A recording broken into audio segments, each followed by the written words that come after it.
Well, hi there, Internet. My name's Court, and you've got courtside seats for my review of Solo, a Star Wars story. Let's do it.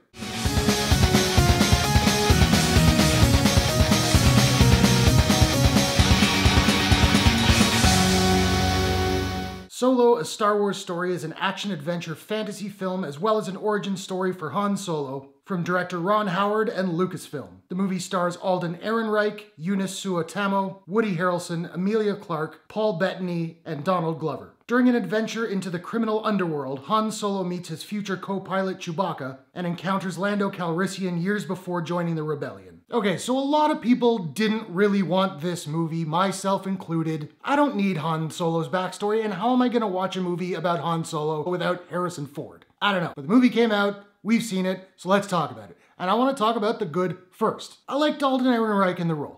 I liked him. Now, he doesn't become Harrison Ford's Han Solo, no. But he does make it his own. He acts it pretty well. He's not trying to do an impression or an impersonation. He makes it his own, but it does have some little Han Solo quirks that does kind of tie it together. I wasn't fully feeling the Solo at first, but I did kind of get used to it as the movie went along. He never became Han Solo, but he was Han Solo-y. And by the end of the film, I was on board with that. Donald Glover was great. He absolutely exuded Lando Calrissian. He was flirty, he was suave. He always looks like Donald Glover, just in a cape. But he had certain inflections of certain lines where I was like, yep, that's Lando. Woody Harrelson was all kinds of fun.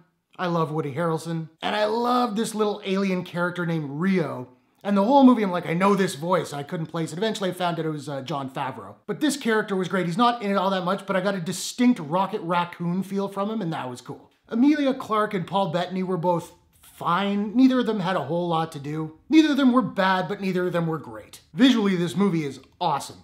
It looks really good, and it looks and feels like Star Wars, which is fantastic. I particularly loved how grimy Corellia was at the beginning of the movie. That worked really nicely for me.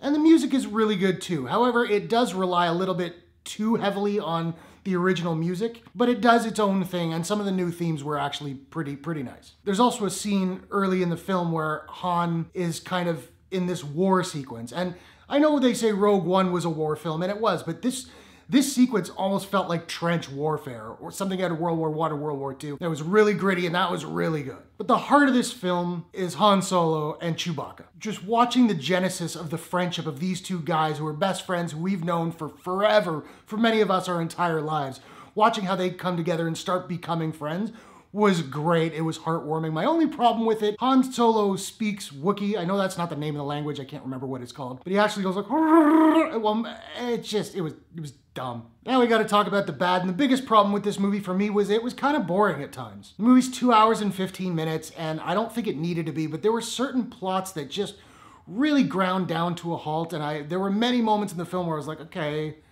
let's keep it going, getting a little bored here. And for like a summer popcorn action adventure movie, that's not great. I also did not like the droid L337, I believe was her name. She does some cool things in the movie, and she has a couple of cool moments, but she's kind of supposed to be this sort of sassy droid, kind of like K2SO in Rogue One, except K2SO was kind of funny. She's not funny, she's just kind of annoying. Also, we see how Han Solo gets his name in this movie. His name wasn't originally Han Solo, and it was like straight up, it was stupid. I didn't like it. They should have just cut that scene. All in all, Solo, a Star Wars story, it entertained me for the most part. It's kind of like a decaf Solo movie, you know? If you can divorce it from its predecessors and just look at it as its own thing, it's a decent amount of fun. It's a reasonable 2 hours and 15 minutes of entertainment. I would watch a sequel if they make another one. I don't need one. Honestly, I don't need this movie. If they like just took it away and I could never see it again, fine. But I saw it, it was fun enough. And that's it. Now, I don't have a proprietary rating system as of yet, so I'm just trying to figure out what I'm going to give Solo, a Star Wars story. And I think I'm going to give Solo, a Star Wars story a...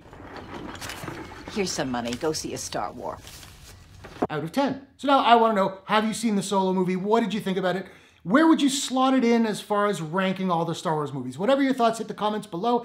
Let's discuss. If you enjoyed this review, please smash that like button and give it a share if you really enjoyed it. And hey, why not take a second, do me a favor, click subscribe to my channel for more movie reviews, entertainment news, trailer reactions, all that good stuff. If you'd like to do so, you can click the Courtshake logo at the bottom right of your screen. Thanks very much for watching. I'll see you guys in the next one. Take care.